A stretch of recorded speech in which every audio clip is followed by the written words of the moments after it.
Turabasuhuje cyane bakunzi ba Good TV Rwanda, aho muherereye hose mukomeze kugubwa neza cyane, amahoro n'imigisha biva ku Mana bikomeze kubasakaraho buri munsi kandi kenshi. Tubifuriza ibyiza gusa, tubifuriza amahoro gusa, ndetse tubifuriza ko mwagubwa neza mu buzima, mugatunga, mugatunganirwa, mukagira umugisha uva kuri Rugaba, ugaba ibintu byose, utanga byose ntacyo yimana.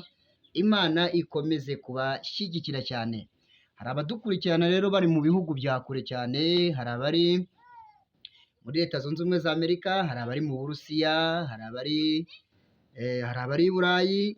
Mwese mukomeze kumera neza cyane, by'umwihariko bari mu gihugu cy'u Rwanda ndetse n'abaturanyi b'u Rwanda, hari abari i Burundi, muri Uganda, muri Kenya, muri Tanzania.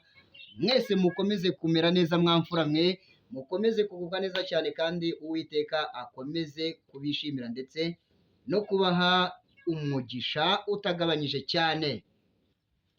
Uyu munsi mbazaniye inkuru ebyiri mwamfura mwe, ngira ngo bantu mukunda entertainment ndetse n'amakuru mashya aba ari kugenda acaracara hirya no hino kuri za murandasi. Inkuru ya mbere nziza rero ni uko ku bakunzi b'umuhanzi Ngabo Medali uzwi cyane ku mazina nka Meddy, ubu ngubu umufasha we cyangwa se umugore we Mimi yamaze nawe kwakira Yesu nk'umwami n'umukiza, dore ko hashize amasaha make cyane uyu Mimi abatijwe mu mazi menshi cyane.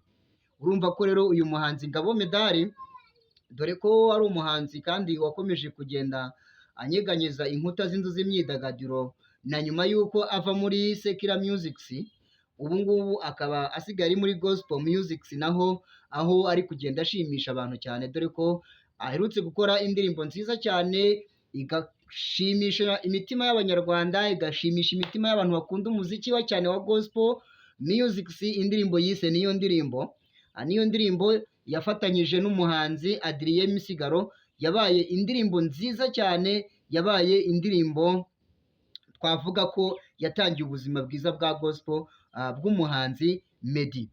Ubu rero Meddy umufasha we Mimi yamaze nawe kwakira Yesu nk'umwami n'umukiza, hashize amasaha make cyane abatijwe mu mazi menshi. Bigaragara ko ni ikintu cy'ingenzi cyane Meddy yakoze, bigaragara ko Meddy yereye imbuto umugore we, nubwo atabuze guhura n'ibicantege byinshi cyane, dore ko byagiye bicicikana hirya no hino ku mbuga nkoranyambaga, kuri baba YouTubers benshi baba bishakira views ndetse bishakira n'utudolari cyangwa se amayero ya YouTube, aho bari bagiye bakora inkuru zitari nziza cyane ku muhanzi Meddy, bavuga yuko nyuma yo gushaka umugore we, ubu umugore we Mimi ngasigaye amukoresha icyo yishakiye, ngamutegeka agira ate.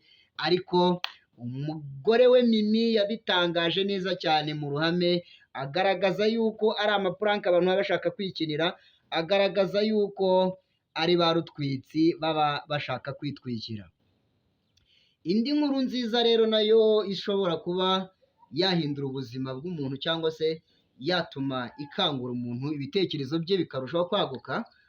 Ubu ngubu tuvugana Abanyarwanda ngira ngo babivuze neza cyane, baravuga ngo umurunga w'iminsi ni umurimo. Buriya kugira ngo umuntu agire icyo abasha kugeraho, nuko akora cyane kandi agakorana imbaraga ze zose. Minisitiri rero w'ubumwe bw'Abanyarwanda n'inshingano mboneragihugu,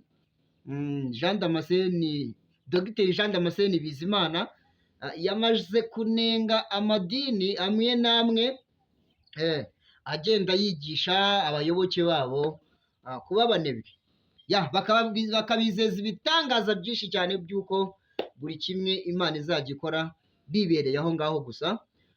Akangurira rero abantu bamwe bagiye bafata inyigisho zitari nzima z'uko bagomba gukura amaboko mu mifuka yabo bagakora, Imana nayo ikajya ibaha umugisha, ikawubahera mu bikorwa bakoze. Nkwifuriza rero wowe mukunzi wa Good TV Rwanda, ibyo uri gukora byose byaguhesha umugati, wakuye amaboko mu mufuka urakora, ni igikorwa cyiza cyane cy'ingenzi. Ndagira ngo nkusabire umugisha uyu munsi wamfura we, mu byo uri gukora byose Imana ibiguhemo umugisha. Umuntu abona umugisha ari uko yakoze, umuntu abona umugisha ari uko yavanye amaboko mu mifuka agakora. Hari abantu rero bari kutuvangira muri iyi minsi ya none, bari guteka imitwe kugira ngo babeho ariko bakayitekeraho aho idari, bakigira besikoro, bakirwa besikora abantu, besikoroka abantu, babashaka kubanyanganya utwabo, dore ko muri iyi minsi ya none hari gucicikana n'inkuru z'abantu bagenda bategera abantu mu mayira bakabambura utwabo, ariko biriya bintu ntabwo byakagombye. Kubona umuntu yigendeye ngo ni umunyantege nke, ukamushikuza agatelefone ke, ukamushikuje ibaga ye, ukaba umutwaye buri kimwe afite, biriya ni ububwa, biriya ni ubugoryi, ni ugukura amaboko mu mufuka mugakora. Ni ugukura amaboko mu mufuka umuntu agakora, noneho Imana ikamuha umugisha, ikawumuhera mu byo yakoze. Imana rero ibagirire neza, nkwibutsa wowe utarakanda subscribe, nicyo gihe cyo kubikora mu ibanga rikomeye cyane, ukaba uteye inkunga ibiganiro bya Good TV Rwanda. Ni Yohana nk'ibisanzwe, ndabakunda cyane mwamfura mwe, mukomeze kumera neza cyane, kandi nawe utameze neza nizere ko uri buze kumera neza cyane. Wizere Imana kandi uyiringire, niyo ibasha gukora ibikomeye bitarondoreka umwana w'umuntu atabasha gukora. Ciao, ciao, ciao, ciao. I love you so much, dear my friends.